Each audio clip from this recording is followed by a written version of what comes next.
Healthy আর tasty high protein breakfast করছো, তাহলে এই ডোসা রেসিপিটা তোমার জন্যই পারফেক্ট হবে। Welcome back to my channel. আজকে বানাচ্ছি হাই প্রোটিন ডোসা। চলো দেখে নিই কী কী লাগবে। ছোলার ডাল, ব্ল্যাক চানা, চাল আর বিউলির ডাল ওভারনাইট ভিজিয়ে রাখতে হবে। এরপর অ্যাড করব টক দই, আদা রসুন, ধনেপাতা,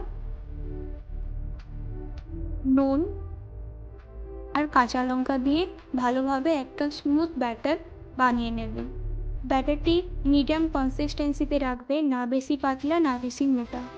পর প্যানে তেল গরম করে যেমন ধোসা স্টাইলে করা হয় তেমনভাবেই করে নিতে হবে।